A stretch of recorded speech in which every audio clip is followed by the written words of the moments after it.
ریاکاری شرک ہے۔ ریاکاری کیا ہے؟ دکھلاوا ریاکاری۔ مسند احمد کی روایت ہے، حضرت محمود بن لبید الانصاری بیان کرتے ہیں کہ اللہ کے نبی صلی اللہ علیہ وسلم نے بیان فرمایا کہ مجھے تم پر جن گناہوں میں مبتلا ہونے کا ڈر ہے ان میں سب سے زیادہ ڈر شرک اصغر کا ہے۔ اللہ کے نبی صلی اللہ علیہ وسلم نے صحابہ کو خطاب کرتے ہوئے کہا کہ مجھے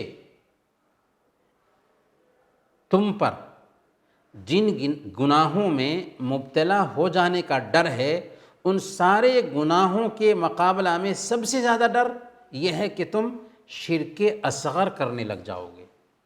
لوگوں نے پوچھا کہ اے اللہ کے نبی صلی اللہ علیہ وسلم شرک اصغر کیا ہے؟ تو آپ نے فرمایا ریاکاری۔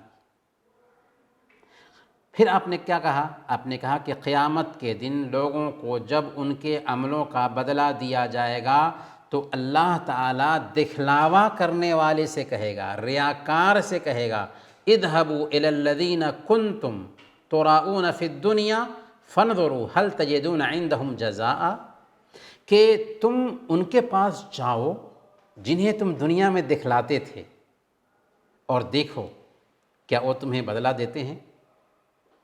ظاہر سی بات ہے کہ جن کو دکھلانے کے لیے ہم نے دنیا میں کوئی عمل کیا تھا کیا وہ بدلہ دیں گے ہمیں؟ نہیں۔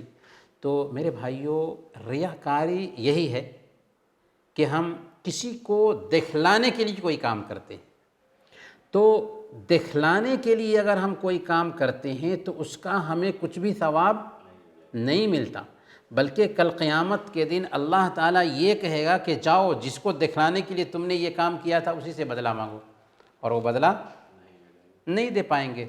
کہاں سے دے پائیں گے؟ جو دکھلانے کے لیے تھکتا ہے اس کو تھکنا نہیں چاہیے۔ کیوں تھکتے ہو؟ بے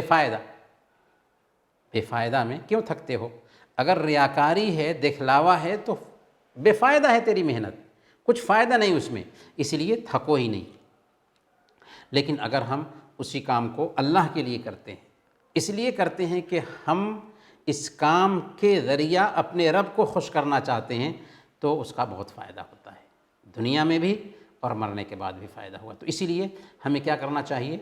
ہمیشہ کوئی بھی کام اللہ کے لیے کرنا چاہیے، کسی کو دکھلانے کے لیے نہیں، کیونکہ کل قیامت کے دن بھی ہم نے دکھلانے کے لیے کوئی کام کیا تھا تو اللہ تعالیٰ ہمیں اسی کے پاس بھیج دے گا، جاؤ اس سے بدلہ لو، اور وہ تو بدلہ دینے سے رہے گا۔